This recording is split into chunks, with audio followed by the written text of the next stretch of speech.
we are going to do one movie review. And it's lighthearted. Let's do Walk of Shame, the 2014 Elizabeth Banks movie, Walk of Shame. Good-looking woman.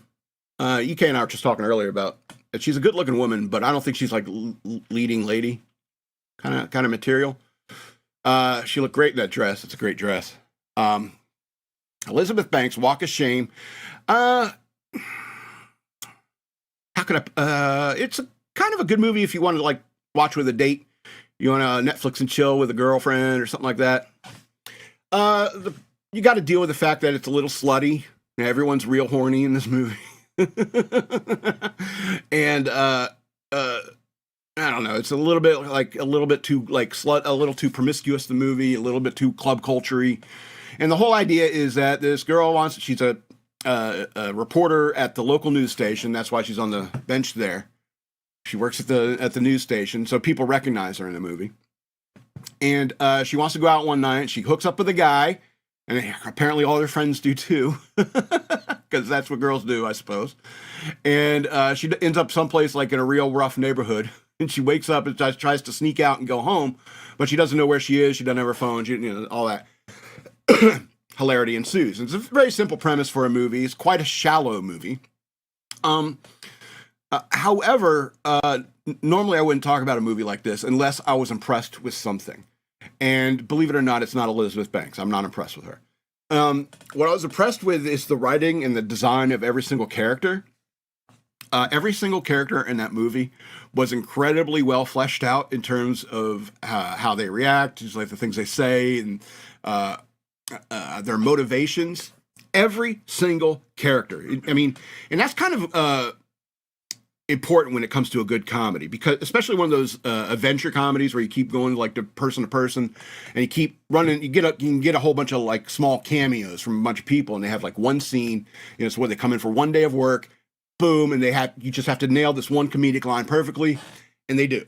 And it's so many characters. All like every single character in this movie was like that. It was very, very good.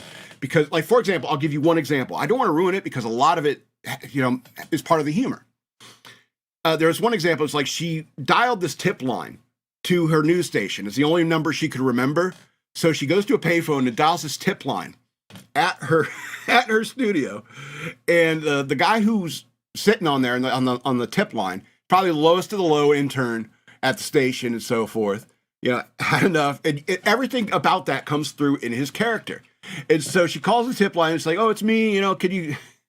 He's like, no, it's not you. I know for a fact she's here, or something like. She wouldn't be if you were her. You wouldn't be calling this number, and so forth. He's very irritated with this stranger who claims to be one of the employees there, and he just gives her an earful because he's tired of her nonsense.